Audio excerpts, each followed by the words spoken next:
Kieran Yates had built his cabin in the worst possible place, though he hadn't known it at the time.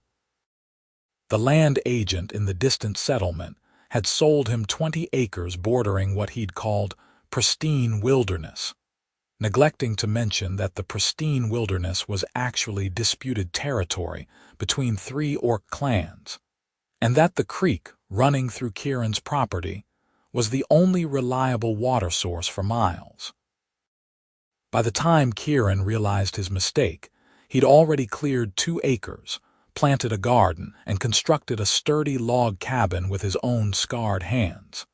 He'd served 10 years in the border wars before mustering out with a small pension and dreams of peace. He wasn't going back. The first time he saw her, Kieran thought she was a deer. He'd been checking his fishing lines at dawn, moving quietly through the mist that rose from the creek like breath on a cold morning. Then he'd heard the splash and looked upstream to see her standing waist deep in the water, her green skin stark against the gray fog, her muscular arms wrapped around herself as she shivered violently. She was scrubbing at her shoulders with sand from the creek bed, her teeth chattering so hard he could hear it from 30 feet away. Her black hair hung in a thick braid down her back, and when she turned slightly, he saw the delicate curve of small tusks jutting from her lower lip. Kieran froze. His military training screamed at him to retreat, to arm himself, to prepare for an attack. But she wasn't attacking. She was just bathing, her movements quick and efficient despite the shaking that racked her frame. The water had to be barely above freezing. Snowmelt from the mountains turned the creek into liquid ice even in early autumn. She finished quickly, wading to the bank and pulling on clothes that had been laid across a fallen log. A simple leather tunic, patched and worn. Canvas trousers that had seen better days. No shoes. She hurried away through the forest, moving silently despite her obvious discomfort, and Kieran remained hidden behind the willow until she was gone. He told himself it was none of his business. She was probably from one of the orc settlements deeper in the territory. She'd been trespassing on his land, technically, but he had no desire to start a conflict. He'd fought enough orcs in the war to know they were formidable opponents, and he'd killed enough to have nightmares about green faces twisted in pain. He'd retired specifically to escape all of that. But she came back 2 days later, and 2 days after that, always at dawn, always to the same spot in the creek, always shivering so hard he thought she might crack her teeth. Kieran found himself waking early just to watch from a distance, hidden and silent. He told himself he was being cautious, keeping watch over a potential threat. He knew he was lying. On the 5th morning, he noticed the raw redness on her arms where she scrubbed, the way her hands shook as she tried to clean herself, the pinched, miserable expression on her face as she forced herself into that freezing water. Something in his chest twisted painfully. That afternoon, Kieran walked the perimeter of his property, studying the land with new eyes. There was a natural hot spring about a quarter-mile from his cabin, tucked into a rocky hillside. He'd discovered it weeks ago but hadn't done anything with it. The water bubbled up warm and steady, a gift from the volcanic activity deep beneath the mountains. It wasn't on his property, technically. It was just beyond his northern border, in the disputed wilderness. Perfect. Kieran had been a military engineer before he'd been a soldier. He knew how to build things that lasted. He began that very day, working in secret, carrying tools and materials through the forest when he should have been tending his garden or repairing his roof. He told himself he was mad, that he was courting disaster, that he should mind his own business and let the orc woman freeze in the creek if that's what she wanted. He built anyway. The structure took shape slowly over 3 weeks. Nothing fancy, just functional. 4 walls of fitted stone, carefully mortared, a roof of pine shingles to keep out the rain. A door made from oak planks, hung on iron hinges he'd forged himself. Inside, he channeled the hot spring into a stone basin large enough for a person to sit in comfortably. The overflow drained away naturally through a gap in the rocks. He added a wooden bench along one wall, a shelf for soap and towels, a hook for hanging clothes. He worked morning to night, pushing himself until his muscles screamed and his old war injuries ached. The scar tissue on his left leg, where an orc spear had nearly crippled him, throbbed in the cold. He ignored it. He'd survived worse. When it was finished, Kieran stood back and surveyed his work with satisfaction. The bathhouse was sturdy and weather-tight. Steam rose from the basin in gentle curls. The water was perfectly, gloriously warm. He'd left no sign of who had built it, no markers or messages. He simply left the door unlatched and walked away. Then he waited. 3 days passed. Kieran watched the creek from his usual hiding spot, and the orc woman still came to bathe in the freezing water, still shivered and shook and scrubbed her skin raw. He began to think she hadn't found the bathhouse, or perhaps she had and was too suspicious to use it. Maybe she thought it was a trap. On the 4th day, she didn't come to the creek. Kieran's heart hammered as he made his way carefully to the bathhouse. He approached from downwind, moving with the silence he'd learned in the military. He could hear splashing before he saw the building, then a sound that made him stop in his tracks. Laughter. She was laughing, a rich, joyful sound that echoed off the stone walls. Kieran crept closer until he could peek through a gap in the stones. She was in the basin, submerged to her shoulders, her head tilted back in obvious bliss. Her green skin gleamed in the dim light filtering through the roof. Her eyes were closed and she was smiling, and Kieran felt something shift in his chest that had nothing to do with military strategy or border disputes or the prejudices he'd been raised with. She was beautiful. He retreated quietly, his mind spinning. He'd done what he set out to do. She'd found the bathhouse, she was using it, and she was clearly grateful. His conscience was clear. He could go back to ignoring her existence and living his peaceful, isolated life, except he couldn't stop thinking about her smile.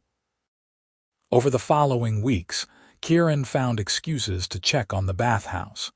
He told himself he was just maintaining the structure, making sure it remained functional. He replaced worn shingles on the roof. He added a better latch to the door. He left bars of soap he'd made from tallow and lavender from his garden, wrapped in cloth and placed on the shelf. He carved a wooden comb and left it hanging on a hook. She used everything he provided. And slowly, she began leaving things in return. First, it was just stones. Smooth river rocks placed in a neat line on the bench, arranged by size. Then it was flowers, wildflowers from the forest, tucked into the gaps between stones. Then one morning, Kieran found a bundle of dried venison hanging from the door hook, wrapped in leather and tied with sinew. His hands shook as he took it down. She knew. She knew someone was maintaining the bathhouse, providing the soap and comforts. She was saying thank you. Kieran took the venison home and hung it in his cold storage. That night, he lay awake in his bed, staring at the ceiling beams, wondering what in the world he was doing. The answer came a week later when he arrived at the bathhouse to find her standing outside it, waiting. She was taller than him by a few inches, he realized.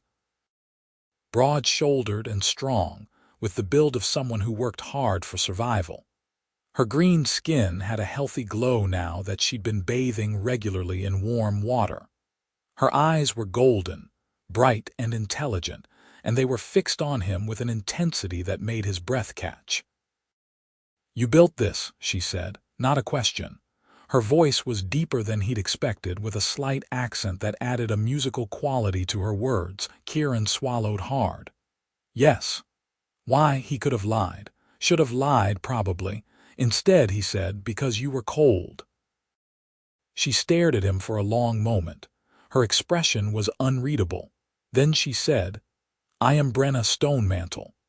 I was cast out from my clan 6 months ago. I live alone in a cave 2 miles north of here. I hunt and gather to survive. I have nothing to offer you in trade for this gift except my thanks. I don't want trade, Kieran said, the words coming out rougher than he intended. I'm Kieran Yates. I own the land by the creek. I fought in the border wars. I've killed orcs, probably killed people you knew. I built this because watching you freeze every morning was worse than the nightmares I already have. Brenna's eyes widened slightly. Then, to his shock, she smiled. It transformed her entire face, softening the hard edges that exile had carved into her features. You are honest. That is rare. I try to be. Why were you cast out? She asked. From your people. I wasn't cast out, I left, got tired of killing, wanted to grow vegetables instead. She laughed at that, the same rich sound he'd heard before. I was cast out for refusing to raid human settlements. My clan said I was weak. A coward. They threw me out with nothing but the clothes on my back and told me to learn the hard way why we must be strong. Kieran felt anger flare in his chest, hot and sudden. You're the bravest person I've seen in years. Takes more courage to refuse violence than to commit it. Brenna looked at him with those golden eyes, and something passed between them, some wordless understanding that made the air feel thick and charged. Then she said, I should go. Wait. Kieran stepped forward before he could second-guess himself. Do you have enough food for winter? She hesitated, and he saw the answer in her face before she spoke. I will manage. I have extra. From my garden I overplanted. I could share. I cannot pay. I don't want payment, Kieran interrupted. I want to know you won't starve. Call it being a decent neighbor. Brenna studied him for a long moment. Then she nodded, once sharp and decisive. I will accept, and I will hunt for both of us. I am an excellent tracker. Deal. She smiled again, and Kieran felt his heart do something complicated in his chest. Then she turned and disappeared into the forest with the same silent grace he'd observed before, and he was left standing alone outside the bathhouse, wondering what he'd just started. The arrangement began simply enough. Every few days, Kieran would leave a basket of vegetables outside the bathhouse. Carrots, potatoes, squash, onions, turnips, whatever was ready from his garden. Brenna would leave meat in return. Rabbit, deer, wild turkey, always cleaned and prepared, always fresh. They rarely saw each other during these exchanges, though Kieran suspected she was often watching from the trees. But slowly, gradually, they began to time their visits to overlap. First, it was just brief encounters. A few words of greeting, comments on the weather, simple exchanges of information about the forest and the land. Brenna told him which orc clans controlled which territories and how to avoid their hunting parties. Kieran told her about the human settlements to the south, and which ones would shoot an orc on sight versus which ones might trade peacefully. Then the conversations grew longer. Kieran found himself arriving at the bathhouse in the early afternoon, when he knew Brenna would be there. She began to linger after her bath, sitting on the bench outside, her damp hair braided loosely over one shoulder. They talked about everything and nothing. Their lives before exile and retirement, their hopes for the future, the small, ordinary details of daily survival. Kieran learned that Brenna had been a warrior in her clan, one of their best scouts. She could track a deer for days without losing the trail. She could read weather patterns in the clouds and predict storms with uncanny accuracy. She'd killed her first bear at 16 and wore a tooth from it on a leather cord around her neck. Brenna learned that Kieran had been an engineer before the military conscripted him. He'd wanted to build bridges and aqueducts, things that helped people. Instead, he'd built siege engines and fortifications. He still had nightmares about the burning villages and the screaming. He'd bought this land with his pension specifically because it was far from everyone, human and orc alike. "But you helped me," Brenna said one afternoon, sitting beside him outside the bathhouse, close enough that their shoulders almost touched. "Even though I am orc, even though you fought my people." "You're not my enemy," Kieran said quietly. "You never were. None of you were. We were just poor fools killing each other over land and resources while rich men got richer off the conflict." Brenna was silent for a moment. Then she said, "In my clan, there is a saying. The warrior who loves peace is worth 10 who love war. I think you would have been valued among my people if things were different. If things were different, maybe we wouldn't have had a war at all." She turned to look at him then, her golden eyes intense. "Do you regret building this, helping me?" "No," Kieran said immediately. "Never. Even though humans will hate you if they know. Even though orcs will see it as weakness. Let them hate. Let them judge. I'm done living my life based on what other people think I should do." Brenna smiled, slow and warm. "Good, because I think I would miss these talks if you stopped coming." "I'd miss them too," Kieran admitted, and felt his face heat at the confession. The first snow came in late October, dusting the forest in white and turning Kieran's breath to fog. He woke one morning to find his door blocked by a massive pile of firewood, neatly stacked and enough to last him through the entire winter. He knew immediately who had left it. He spent that day baking, using the last of his flour and honey to make sweet rolls and bread. He packed them carefully in a basket, wrapped against the cold, and carried them to the bathhouse at dawn. Brenna was there, soaking in the warm water, and when she saw the basket, her eyes went wide. "You did not have to. You left me firewood. I'm returning the favor." She climbed out of the basin, wrapped in a blanket he'd left for her, and opened the basket. The smell of fresh bread filled the small space. She took one of the rolls and bit into it, and her expression of pure bliss made Kieran's chest tight. "This is delicious," she said around the mouthful. "I have not had human bread in so long. Keep them all. I made them for you." She looked at him then, really looked at him, and Kieran saw something in her face that made his heart race, something soft and vulnerable and dangerous. Then she said, "Stay, share them with me." So he did. They sat together on the bench, eating warm bread and talking as steam rose from the bathhouse basin. Brenna told him about her childhood, growing up in a clan that valued strength above all else. How she'd never quite fit, always asking too many questions, always wondering if there was a better way. Kieran told her about his family, farmers who'd been appalled when he joined the military, who'd died in a plague while he was away fighting. How he'd had no one to come home to when the war finally ended. "You have me," Brenna said quietly. "If you want, I mean as a friend, a neighbor." Kieran's throat felt tight. "I want that very much." She smiled, and they sat in comfortable silence, shoulders touching, sharing warmth as snow began to fall outside. Winter deepened, and Kieran found himself at the bathhouse more often than his own cabin.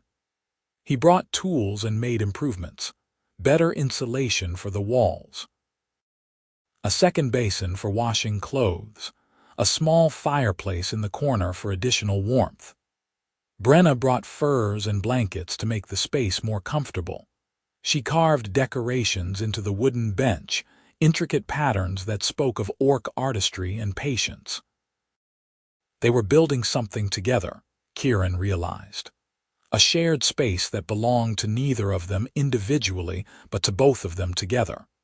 One particularly bitter day in December, Kieran arrived to find Brenna already there, but something was wrong. She was sitting on the bench, hunched over, her face pale beneath her green skin. Her hand was wrapped in cloth and blood was seeping through. "What happened?" Kieran demanded, rushing to her side. "Hunting accident," she said through gritted teeth. Wolf, I won, but it got a bite in first. Let me see. She unwrapped the cloth with shaking hands, revealing deep puncture wounds across her palm and wrist. They were still bleeding sluggishly, and the surrounding skin was swollen and hot. Kieran's military training kicked in immediately. We need to clean this properly. The hot spring water will help, but I have better supplies at my cabin. Can you walk? Yes. He helped her stand, supporting her weight when she swayed. Together they made their way through the snowy forest to his cabin. Kieran settled her in his only chair, the one beside the fireplace, and gathered his medical kit. He'd kept it from his military days, full of needles and thread and antiseptic compounds. This is going to hurt, he warned. I know, do it. He cleaned the wound with grain alcohol, and Brenna hissed between her teeth but didn't pull away. Then he stitched the deepest punctures closed with steady hands, grateful that his military training included field medicine. When he was done, he wrapped the wound in clean linen and made her drink willow bark tea for the pain and fever. You need to stay here, Kieran said. At least for tonight. That wound needs watching. If infection sets in, I will be fine, Brenna, please.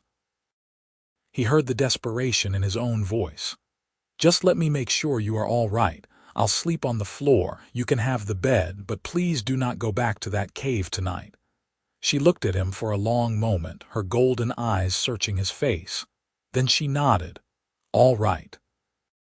Kieran made dinner, a simple stew from the venison she'd brought him weeks ago, rich with vegetables and herbs. They ate together at his small table, and it felt shockingly domestic. Normal. Like something Kieran had dreamed about but never thought he'd have. After dinner, Brenna tried to insist she could sleep in the chair, but Kieran wouldn't hear of it. He bundled her into his bed, tucking furs around her, checking her bandages one more time. Her hand was hot, but not dangerously so. The fever would pass. Thank you, she said softly, looking up at him from the pillows, for all of this. The bathhouse, the food, the medicine. I do not know how to repay such kindness. You already have, Kieran said. You've been my friend, given me someone to talk to, someone who understands. That's worth more than gold. Brenna reached out with her good hand and caught his fingers. Her grip was strong despite the injury. I am glad the spirits led me to your creek, even if it was freezing. Kieran laughed softly. I'm glad too. He settled down by the fireplace, wrapped in blankets, and listened to her breathing even out as she fell asleep. His cabin felt different with her in it. Warmer. Fuller. Right. Brenna stayed for 3 days while her hand healed. Kieran changed her bandages morning and night, monitoring for infection. They fell into an easy routine. He cooked, she directed, teaching him orc recipes that used the game she'd brought. They talked for hours about everything and nothing. She told him stories of orc legends and heroes. He read to her from the few books he owned, military histories and agricultural manuals that she found surprisingly fascinating. On the 3rd night, as they sat together by the fireplace, Brenna said, I do not want to go back to the cave. Kieran's heart skipped. Then don't. Kieran, if anyone saw me here, if they knew a human man was sheltering an orc woman, I don't care. You should care. Humans would call you a traitor, they would burn your cabin, they would let them try. Kieran turned to face her fully. Brenna, I haven't been this happy in years. Maybe ever.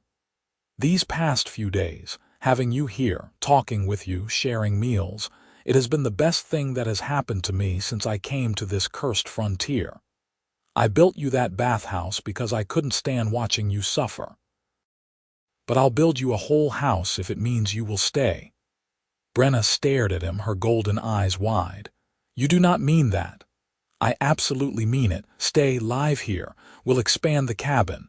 Build a 2nd room, a bigger kitchen. Plant a larger garden in spring. Hunt together. Build a life together. He paused, his heart hammering. If you want to, if I'm not being completely presumptuous and foolish." "You are being foolish," Brenna said, but her voice was shaking. "We barely know each other. I know you're brave and kind and honest. I know you make me laugh. I know I'd rather face down an army than lose you now that I've found you. That's enough for me." Tears were sliding down Brenna's cheeks, cutting tracks through her green skin. "I want to stay. I have wanted to stay since the first day we shared bread together." "But Kieran, this is not just prejudice we would be facing. This is danger, real danger. Humans kill orcs. Orcs kill humans who sympathize with us. We would be outcast from everyone." "We're already outcasts," Kieran pointed out. "At least we'd be outcasts together." Brenna laughed through her tears. Then she reached out with her good hand and cupped his face, her palm warm against his cheek. "You are the strangest human I have ever met. Is that a yes?" "Yes. Yes, I will stay. I will build a life with you, and when the danger comes, we will face it together." Kieran kissed her then, leaning forward to press his lips to hers, gentle and reverent.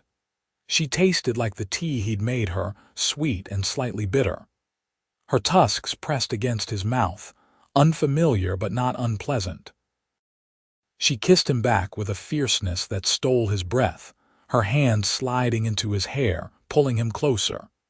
When they finally broke apart, both breathing hard, Kieran rested his forehead against hers. "I think I'm falling in love with you," he whispered. "I think I fell in love with you the day I found the soap," Brenna whispered back. "I knew then that whoever built that bathhouse saw me, really saw me. Not a monster, not a savage, just a woman who was cold and needed warmth. How could I not love someone who saw me like that?" They held each other by the firelight, and outside the snow fell in gentle silence, covering the world in white. Winter passed in a blur of happiness. Kieran and Brenna settled into domestic life with surprising ease. They were both used to hard work and self-sufficiency, and together they were even stronger. Brenna hunted while Kieran tended the cabin and prepared the pelts she brought back. They cooked together, combining human and orc recipes into strange but delicious meals. They shared the bed without shame, holding each other through the long cold nights, their relationship deepening into something profound and unshakable. Kieran began drawing plans for the expansion. A second room for storage and working space. A larger fireplace. A proper bathing room connected to the cabin, so Brenna wouldn't have to walk through the snow to the bathhouse. They would start building in spring when the ground thawed. But the outside world doesn't leave people alone forever, no matter how much they wish it would. The hunters came in early March, a group of 5 human men from the southern settlements. They were tracking an elk, they said, when Kieran encountered them on his land. They were armed with bows and spears, rough-looking men with hard eyes. "You shouldn't be this far north," their leader said, a scarred man who introduced himself as Thomas. "Orc territory starts just past that ridge, dangerous for a man alone." "I can handle myself," Kieran said carefully. "Sure you can." Thomas looked past him toward the cabin. "You see any orc signs around here? Tracks, camps, anything like that?" "No," Kieran lied smoothly. "I keep to myself, haven't had any trouble." Thomas studied him for a long moment, eyes narrowed. Then he nodded. "Good, you stay alert though. We've heard rumors of a rogue orc living alone in these woods. Female, probably dangerous. If you see her, you run and tell the nearest settlement. Don't try to be a hero." Kieran's blood ran cold. "I'll keep that in mind." The hunters moved on, following the elk trail north, but Kieran's peace was shattered. They knew about Brenna. Not specifically, maybe, but they knew an orc woman was living alone in this area, and if they were hunting elk, they'd be in the forest for days, maybe weeks. He ran back to the cabin and found Brenna inside, sharpening her hunting knife. She looked up when he burst through the door, and her expression immediately turned serious. "What happened?" He told her everything. Her face grew grim as she listened. "They will find me eventually," she said when he finished. "Even if I hide, they will see smoke from the fireplace, or tracks in the snow, or they will come here and see signs of two people living together." "Then we leave," Kieran said immediately. "Pack what we can carry and head deeper into the wilderness. Find somewhere even more remote. Run forever." Brenna shook her head. "Kieran, no, you built a life here. I will not let you abandon everything because of me." "You are everything," Kieran said fiercely. "This cabin, this land, none of it matters if you're not here." Brenna stood and crossed to him, taking his hands in hers. "Then we do not run, we stay, and we defend what we have built. They'll kill you. 5 armed men, Brenna." "I have killed more than 5 men," Brenna said calmly. "In my clan, I was a warrior, and I have you beside me now. We are stronger together than apart." Kieran looked into her golden eyes and saw determination there and courage and love. She was right. They'd built something worth fighting for. Running would only delay the inevitable. Better to face it now on their own terms. "All right," he said. "We stay. We prepare. And if they come for you, they'll have to go through both of us." They spent the next 3 days preparing. Kieran used his military engineering knowledge to create defenses around the cabin. Sharpened stakes hidden in the undergrowth. Tripwires connected to bells. A reinforced door with a heavy bar. Brenna scouted the surrounding forest, memorizing every tree and rock, creating escape routes and ambush points. They also talked through every scenario they could imagine. What if the hunters came in peace? What if they demanded Brenna leave? What if they attacked immediately? They planned responses for each possibility, trying to find a path that didn't end in bloodshed, but preparing for violence if it came. On the 4th day, the hunters returned. Kieran heard the bells first, the soft ringing that meant someone had tripped the outer perimeter. He and Brenna were ready. She stood beside him in the doorway, tall and proud, her hand resting on the knife at her belt. Kieran held his old military crossbow, loaded but pointed at the ground. The 5 hunters emerged from the tree line and stopped dead when they saw Brenna. "What in the hell?" Thomas said, his hand going to his sword. "She's with me," Kieran said clearly. "This is Brenna Stonemantle. She lives here on my land, under my protection." Thomas's face twisted with disgust. "You're harboring an orc. Have you lost your mind?" "I'm living with the woman I love. If that's madness, I'll take it." The other hunters were spreading out, trying to flank the cabin. Brenna tracked them with her eyes but didn't move. Kieran raised the crossbow slightly, not aiming at anyone specifically but making his intent clear. "She's an orc," another hunter said, his voice sharp with hate. "They're monsters, savages. They killed my brother in the war." "And I killed your brother's killers," Kieran shot back. "I spent 10 years fighting that war. I know what it cost. But she didn't fight in it. She was cast out by her own people for refusing to raid human settlements. She's not your enemy." "All orcs are enemies," Thomas said flatly. "Step aside, Yates. We'll make it quick. She won't suffer." "You'll have to kill me first," Kieran said, and raised the crossbow to his shoulder, sighting down the bolt at Thomas's chest. "I served with the 7th Infantry. I'm a decorated veteran. I can put a bolt through your eye from 100 yards.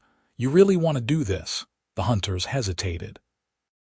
They'd come to kill a lone orc, not to fight a military-trained man defending his home. The odds had suddenly shifted. Then Brenna stepped forward. "I will make you an offer," she said, her voice carrying across the clearing. "A challenge. You, Thomas, and me. Single combat. If you win, I will leave this place and never return. Kieran will be left in peace. If I win, you and your men leave and never speak of what you saw here. No one needs to die today." "Brenna, no," Kieran started, but she silenced him with a look.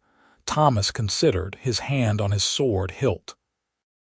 Pride warred with caution on his face.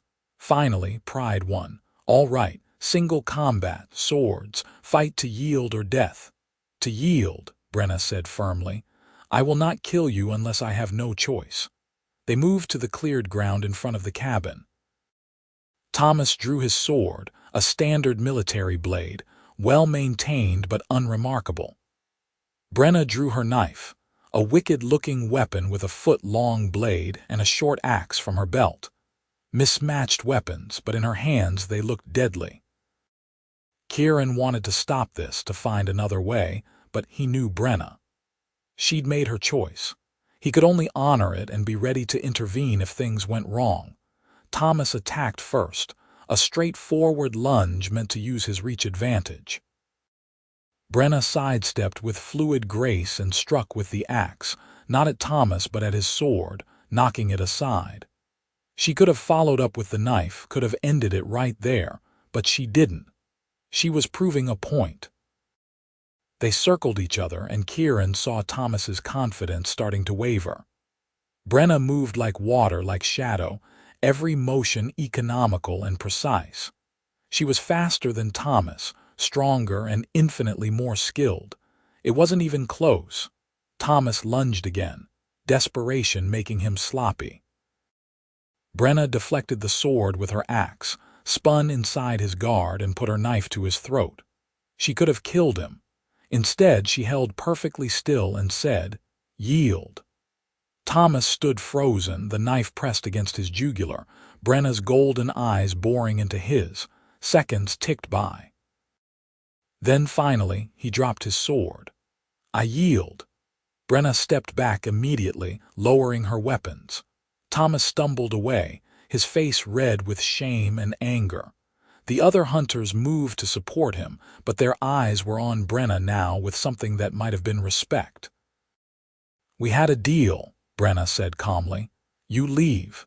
You do not speak of this place. You do not return." Thomas nodded stiffly. Then he and his men retreated into the forest without another word. Kieran waited until they were out of sight before lowering the crossbow. His hands were shaking. Brenna turned to him, and he saw the same tremor in her fingers as she sheathed her weapons. "That was the bravest thing I've ever seen," Kieran said hoarsely. "That was the most terrifying thing I have ever done," Brenna admitted. "I thought he would refuse. I thought they would all attack at once. But you offered anyway. Because you are worth it. This life we are building is worth it." She crossed to him and pulled him into her arms, and they held each other tight, breathing in sync, hearts pounding together. The hunters didn't return. Spring came, and with it the thaw. Kieran and Brenna began the expansion on the cabin, working side by side to build a larger home. They added a second room as planned, and a covered porch, and a proper bathing room with water piped in from a nearby stream. Word of the confrontation must have spread, because other settlers began to avoid Kieran's land entirely. He saw no one for months. That was fine with him. He and Brenna had each other, and that was enough. Summer arrived in a burst of green growth and warm sunshine. Their expanded garden flourished. Brenna's hunting brought in steady meat. They worked hard during the day and held each other at night, and Kieran had never been happier.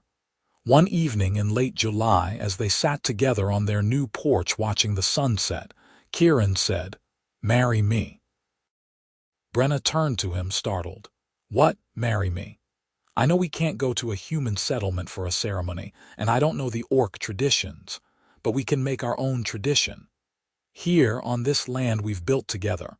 Marry me, Brenna Stonemantle. Be my wife in every way that matters." Brenna was crying, tears sliding down her green cheeks, catching the light of the setting sun. "Yes, yes, I will marry you, Kieran Yates. I will be your wife and you will be my husband, and we will build a life that both our peoples will probably hate, but which will be ours and ours alone." They were married the next day at dawn, standing beside the bathhouse where it had all begun. There were no guests, no witnesses except the forest itself. Brenna wore flowers in her hair, wildflowers she'd gathered at sunrise. Kieran wore his best shirt, cleaned and mended. They spoke vows they'd written themselves, promises of love and loyalty and partnership. Then they bound their hands together with leather cord, mixing blood from shallow cuts on their palms, an orc tradition Brenna had taught him. "Your blood and mine," Brenna said softly, "mixed and joined. Two lives made one. In prosperity and poverty," Kieran continued, "in peace and danger, from this day until our last."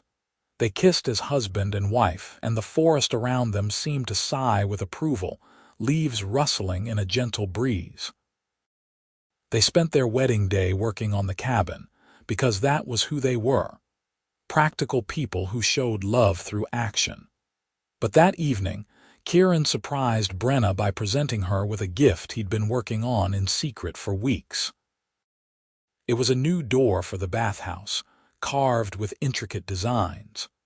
Orc patterns on one side, human patterns on the other, intertwining in the middle to form something new. Something that belonged to both cultures and neither, something uniquely theirs. Brenna traced the carvings with trembling fingers. "It is beautiful, you made this," spent every spare moment on it, seemed fitting. That bathhouse changed everything, seemed right to honor it. "You honor me," Brenna whispered, "every day with everything you do." "I do not know what I did to deserve you. You were brave enough to accept kindness from a stranger," Kieran said. "To trust despite every reason not to. To stay despite the danger. That's what you did to deserve me. Or maybe we both just got incredibly lucky." "I think it was the spirits," Brenna said, smiling. "They saw two lonely outcasts and decided we belonged together. Then I'll thank the spirits every day for the rest of my life." They installed the new door together, working in comfortable silence until it hung perfectly in place. Then they christened the bathhouse by sharing it, soaking in the warm water side by side, Kieran's arm around Brenna's shoulders, her head resting on his chest. Autumn came again, completing the cycle. A full year since Kieran had first seen Brenna shivering in the creek. They harvested their expanded garden, preserving food for the winter. Brenna hunted and brought back enough meat to fill their new cold storage. They reinforced the cabin against the coming snows and stocked firewood and made plans for the following spring. One morning in October, Brenna woke Kieran with a kiss and a whisper. "I have something to tell you." He blinked sleep from his eyes. "What is it?" "I am with child, our child, yours and mine." Kieran sat up so fast he nearly knocked her over. "What, are you certain?" "Very certain. 2 months along, I think. By spring we will have a son or daughter."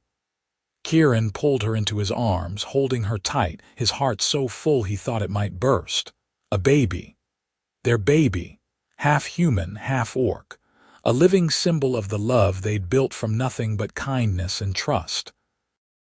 "We'll need a bigger cabin," he said, already mentally redesigning the space. Brenna laughed. "We just finished expanding it. Doesn't matter. Our child will need room to grow, and siblings, eventually, will need much more space." "Siblings?" Brenna pulled back to look at him, eyebrows raised. "If you want them, if this first one goes well, I always wanted a big family, but only if you want it too." Brenna kissed him deeply. "I want it. I want everything with you. A big family, a big cabin, a long life together. I want it all." "Then we'll have it," Kieran promised. "All of it." Together. Winter came and found them ready. The cabin was warm and well stocked. Brenna's pregnancy progressed smoothly, though Kieran fussed over her constantly until she threatened to make him sleep on the porch. They spent the long, dark evenings planning for the baby, making small clothes and carving toys and arguing over names. "What about Kellen?" Kieran suggested one night. "Too human," Brenna countered. "Brock if it is a boy. Too orc. We need something that works for both." They eventually settled on a list of possibilities, compromises that honored both their heritages. The debates were playful, full of laughter and love. Spring arrived with melting snow and the promise of new life. Brenna went into labor on a warm April morning, and Kieran delivered their child with shaking hands and military calm he didn't feel.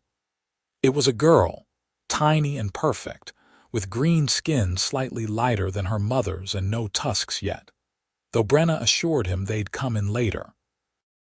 They named her Kara Yates, combining both their family names into something new. She had her mother's golden eyes and her father's nose. She cried with healthy lungs and nursed hungrily, and Kieran had never seen anything more beautiful in his entire life. "We made her," Brenna whispered, cradling their daughter. "Out of love and hope and defiance, she is proof that a better world is possible." "She is perfect," Kieran said, his voice thick with emotion. "You are perfect. This life we have built is perfect." "Not perfect," Brenna corrected gently. "We still face prejudice, danger. There will be others like those hunters, but we will face them together. As a family." "As a family," Kieran agreed.